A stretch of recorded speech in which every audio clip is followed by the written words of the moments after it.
ለምትቀሩት ቁል በልላል ሁወ እሱ አላሁ አላህ ነው አሐዱን አንድ ሆነ ጌታ ነው አላሁ ሶመዱ አላሁ አላህ ብሎ ማለት አሶመዱ የሁሉ መጠጊያ ነው ሶመድ መጠጊያ ለም የሊድ አልወለደም ወለም ይውለድ አልተወለደም አይወለድም ብላችሁ እንዳትተረጉሙ ለም የሊድ አልወለደም ወለም ይውለድ አልተወለደም ወለም የኩን ለሁ ለሱም የለውም ኩፉወን ቢጤ አሐዱን አንድም ቢጤ የለውም ይላል ሱረቱል ኢኽላስ የወረደችበት ምክንያት ምንድነው ቢባል አይሁዶች ምን አሉ እኛ ዑዘይርን ነው የምናመልከው አሉ ክርስቲያኖች ደግሞ ኢሳን ነው የምናመልከው አሉ መጁሳ ሳት አምላኪዎች ደግሞ ፀሐይና ጨረቃን ነው የምናመልከው አሉ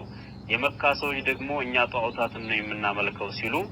አላህ Subhanahu Wa Ta'ala አንድም አቻ እንደሌለው ይሄንን ቁርአን አወረደላቸው ቁል ሁላሁ አሐዱን አንድ ነው በዛቱም በሁሉ ነገር አምሳያ የሌለው ጌታ መሆኑን ነገራቸው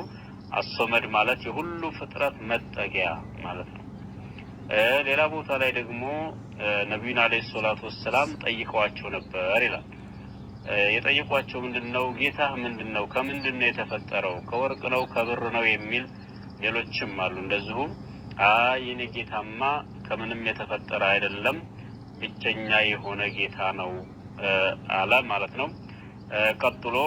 ማውዘተይን በመባል የሚታወቁት ቁል አዑዙ ቢረቢል ፈለቅና ቢረቢን ናስ ናቸው ቁል በል አዑዙ እጠበቃለሁ በላላ ቁል አዑዙ ቢረቢል ፈለቅ በተፈልቃቂው ጎህ ጌታ ፈለቅ ማለት ጎህ ነው በተፈልቃቂው ጎህ ማለት ፈጅር ማለት ነው